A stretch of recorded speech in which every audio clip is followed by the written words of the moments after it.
Ce qu'il y a, c'est qu'on a fait une première mi-temps quasi parfaite. On a eu des occasions, on les a mises au fond. On a géré le sujet et en deuxième mi-temps, je pense que peut-être on a mis les émotions un peu au-dessus de la concentration. On n'a pas su gérer correctement le résultat. Et puis après, on arrive en prolongation, les organismes sont fatigués, donc c'est un peu plus compliqué. Et puis j'avais l'impression qu'ils ne cherchaient pas non plus la victoire. Ils voulaient peut-être aller aussi au pénalty, puis après les pénaltys, c'est la loterie, quoi. Bon, vous avez été galvanisé quand même parce qu'en première période, vous étiez au-dessus techniquement, physiquement, et vous baissez de pied dans le second acte. Comment tu l'expliques? Je pense que on est une équipe où on a de l'expérience et aussi de la jeunesse. Ça peut être des bons points comme des mauvais. Et après, aujourd'hui, on est en construction, on a des objectifs de championnat. On a des objectifs pour le club, donc on est aujourd'hui, on va dire que les émotions ont pris le dessus sur beaucoup de choses. On a voulu passer, faire l'exploit, et puis malheureusement, on a de mal géré la deuxième mi-temps qui nous fait mal, et physiquement dans les organismes. À nous de faire les choses correctement pour que la semaine prochaine on retourne au travail et puis qu'on atteigne nos objectifs de fin de saison. Vous n'avez pas su pourrir le match finalement en seconde période, mais c'est pas le style de la maison, c'est ça qui ressort? Ouais, on est une équipe où on aime bien jouer au football, même si aujourd'hui on avait quand même une équipe de N3, donc il ne faut pas l'oublier, on a quand même 2 niveaux de différence. C'est quand même une équipe qui a été en 16e de finale de la Coupe de France l'année dernière quasiment avec les mêmes joueurs.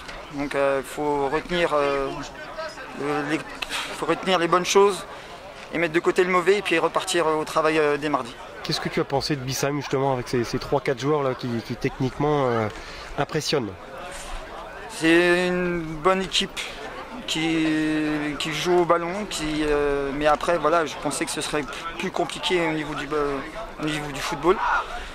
On a joué avec nos qualités, je sais pas, j'ai pas non plus été j'ai pas été très surpris de cette équipe. Le coach avait fait ce qu'il fallait toute la semaine pour qu'on sache à qui on avait affaire. Donc c'est une équipe qui peut se maintenir. Après je pense on sent qu'ils sont galvanisés aussi par la peur de descendre. On sent que c'était pas une équipe en confiance.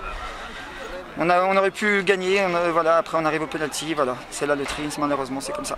Bon, vous avez manqué le coach, maintenant retour au pain quotidien du championnat. Plantière, c'est ça? Ouais, Plantière la semaine prochaine, ça va être un match aussi compliqué qu'aujourd'hui.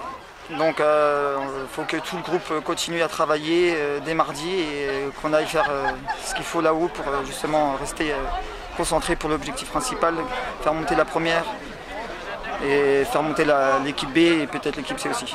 Il y a 2 défaites pour l'instant, et puis vous restez sur une bonne dynamique avant la défaite contre Villers. Plantière, c'est le 2e, c'est ça? Ouais, Plantière, Plantière, ils sont juste derrière nous, ils ont un match en retard. Après, ça va être une équipe qui va vouloir aller ils sont très costauds physiquement, donc à nous de faire ce qu'il faut pour qu'on mette nos forces. De toute façon, le plus gros adversaire cette année, je pense que c'est nous-mêmes. Après, à nous de faire ce qu'il faut pour qu'on aille gagner nos matchs, c'est tout.